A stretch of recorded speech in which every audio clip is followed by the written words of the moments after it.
Evet, merhaba arkadaşlar. Yeni videoma hepiniz hoş geldiniz. Bugünkü videom İtalya'da burs hakkında olacak. Bu videoda size İtalya'da nasıl burs alınır ve hangi aşamalardan geçeceksiniz. Ayrıca gerekli evraklar nelerdir size bunları açıklayacağım. Arkadaşlar şimdi İtalya'da iki çeşit burs var. Bu bursların birincisi DSU, ikincisi de EDUSU. Bu burslar bölgeden bölgeye değişiklik gösteriyor. Hangi bölgede hangi burs geçerli? Bunlar değişiklik gösteriyor. Ben Torino'dayım. Yani Piemonte diye bir bölgedeyim. Bu bölgede EDUSU bursu geçerli. Bu yüzden de başta EDUSU'nun web sitesine yani edusu.piemonte.it web sitesinden başvuru yapıyorsunuz.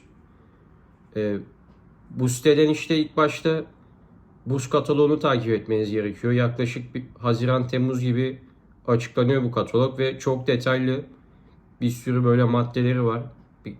E, Oldukça uzun bir katalog. Ama siz sadece başlıklara bakıp Non-European kısmına bakarsanız orada işte gerekli evraklar yazıyor. Tek tek hepsini, bütün maddeleri incelemeniz gerek yok. Geçen sene 6. maddedeydi bu kısım. 2025-2026 sezonu için. Sonraki sene ne olur bilmiyorum. Siz de işte sonraki sene Haziran-Temmuz ayında web sitesinden bakabilirsiniz. Arkadaşlar şimdi size İSEE denen aile geliri hesaplama algoritmasından bahsetmek istiyorum. Burada işte sizden çeşitli evraklar istiyorlar İSEE için ve sizin ailenizin maddi durumunu hesaplıyorlar ve buna göre size bir İSEE puanı veriyorlar. Yani genel olarak ailenizin maddi durumu ve üzerinizdeki gayrimenkullere bakıyorlar. Gayrimenkul dediğimde sadece ev bu arada. Arsa ve araça da bakmıyorlar diye biliyorum. Bu şekilde işte sonuç olarak size bir hisse puanı veriyorlar. Ve bu puana göre de size burs imkanları tanıyorlar. Puanınız eğer yüksek çıkarsa çok burs alırsınız. Düşük çıkarsa o kadar da yüksek burs alamazsınız. Evet arkadaşlar, şimdi sizlere hangi evrakların gerek olduğundan bahsedeceğim. Aslında o kadar da çok evrağa ihtiyacınız yok fakat burs kataloğu oldukça detaylı bir anlatıma sahip olduğu için insanlar bu kataloğun içinde araştırma yaparken genelde kayboluyor. Fakat sizin tek yapmanız gereken şey Non-European başlığını bulup bu 6. maddeydi 2025-2026 sezonu için. İşte bu başlığı bulup orada gereken evrakları listeleyip hazırlamak, zamanında teslim etmek. Size kısaca şimdi bahsedeyim hangi evraklara ihtiyacınız olduğundan. Birinci, eğer 18 yaşından büyükseniz çalışıp çalışmadığınıza dair bir belge sunmanız gerekiyor. Eğer 18 yaşından küçükseniz de aile nüfus kayıt örneği alıyorsunuz E-Devlet'ten ve bunu kaymakamlığa götürüp apostil yaptırıp ardından da yeminli tercümana götürüp orada İtalyanca çevirisini hazırlatıyorsunuz. Bu arada arkadaşlar tüm evrakları İtalyanca çevrili olarak alıyorsunuz. Bunu da söyleyeyim. Ardından gelelim ikinci evrağımıza, pasaport. Bunu zaten direkt sisteme yüklersiniz. Kolay bir şey. Üçüncü, sizin öğrenci belgeniz veya eğer öğrenci değilseniz durumunuz neyse ona ait bir belge sunmanız gerekiyor. Dördüncü ise pre-enrollment belgeniz. İşte hangi okula başvuru yaptıysanız o okuldan bir pre-enrollment belgesi alıyorsunuz. Ve bu belgeyi alıp konsolosluğa götürüp mühürletiyorsunuz. Mühürletme işleminden sonra da bu pre-enrollment belgenizin mühürlü halini sisteme yükleyebilirsiniz. Bu belgeleri yükleyebilmeniz için ise edusu.piemonte.it web sitesinden öncelikle geçici bir kod almanız gerekiyor. Bu kod şu işe yarıyor. Normalde siz İtalyan vatandaşı olmadığınız için bu siteye giremiyorsunuz. Fakat bu kod sayesinde artık girebilecek duruma geliyorsunuz siteye. Ve belgelerinizi yüklüyorsunuz.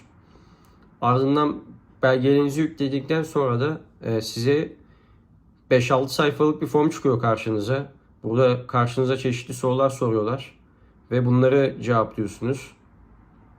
Öncelikle size burs, yemekhane hizmetleri ve yurt hizmetlerinden hangilerinden faydalanmak istediğinizi soruyor. Bunu bence üçünü de seçin.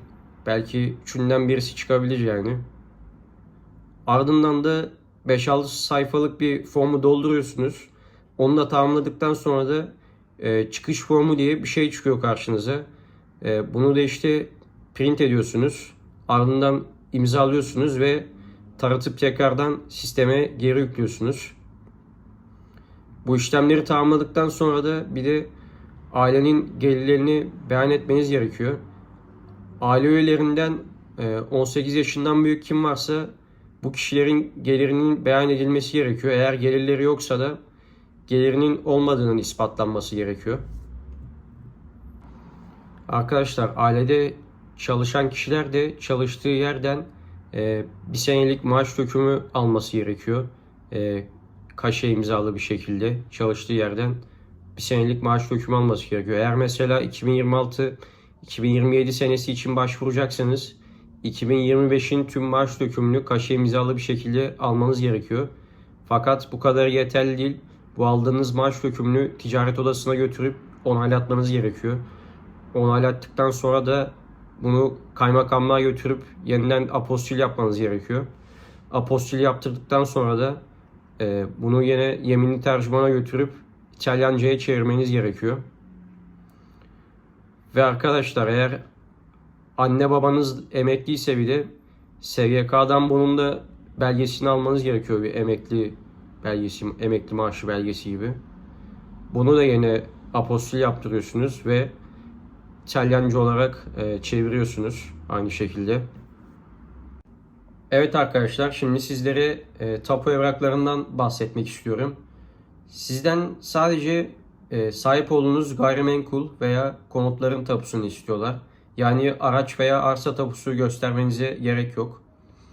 Bu tapuları önce notere götürüp aslı gibidir yaptırıyorsunuz. Çünkü bu tapuların orijinalini veremezsiniz tabii ki.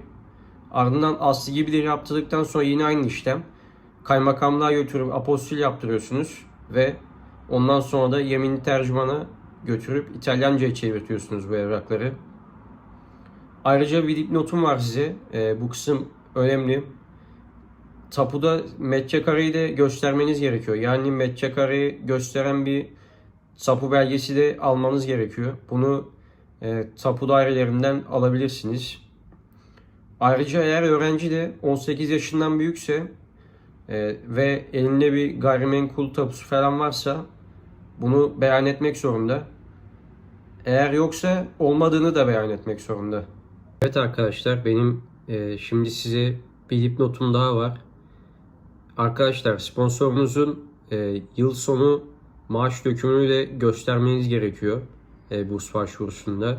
Ve bu evrağı İngilizceye çevirebilirsiniz bu arada. Onu da söyleyeyim. Ardından bunda da bitmiyor. Bu yıl sonu maaş dökümünü burs dökümünde belirli olan bir adres var. Bu adresi postalamanız gerekiyor bu maaş dökümünü.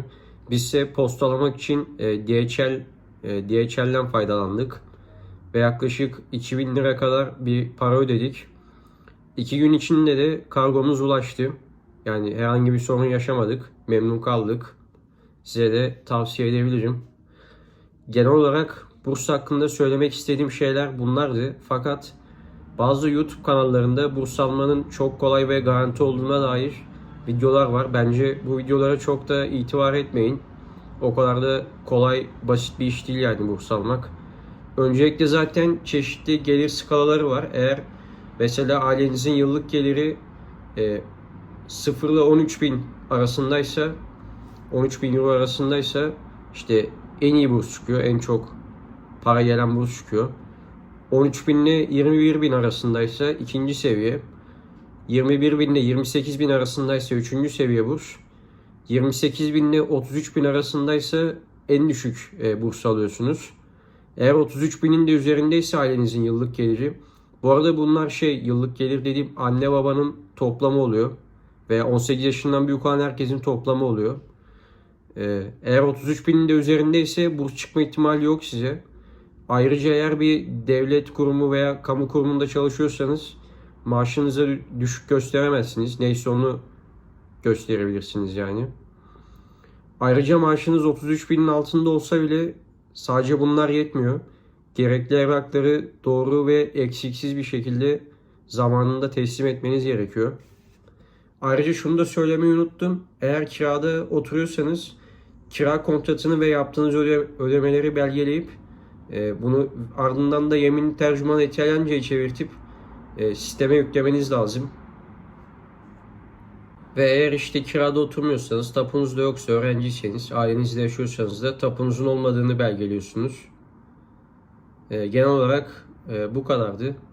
Taktik olarak da yine şöyle bir şey önerebilirim. Mesela eğer 3 tane gayrimenkul veya eviniz varsa bunların birini gösterebilirsiniz burs başvurusunda. Fakat eğer bu evleri daha önce vizede de gösterdiyseniz bence bursta da gösterin üçünü birden. Bir tutarsızlık falan olmasın. Belki direkt iptal ederler. Vizede sen 3 ev gösterdin, burada niye bir ev gösteriyorsun diyebilirler. Direkt iptal edebilirler burs başvurunuzu. Bu sebepten dolayı eğer vizede üçünü de gösterirseniz bursta da üçünü de gösterin. Artık çıkarsa burs çıkar, çıkmazsa yapacak bir şey yok yani. Evet, artık videonun da yavaştan sonuna gelelim. Videoma like atmayı ve kanalıma abone olmayı unutmayın. Kendinize iyi bakın, seviliyorsunuz. Hoşça kalın, arrivederci.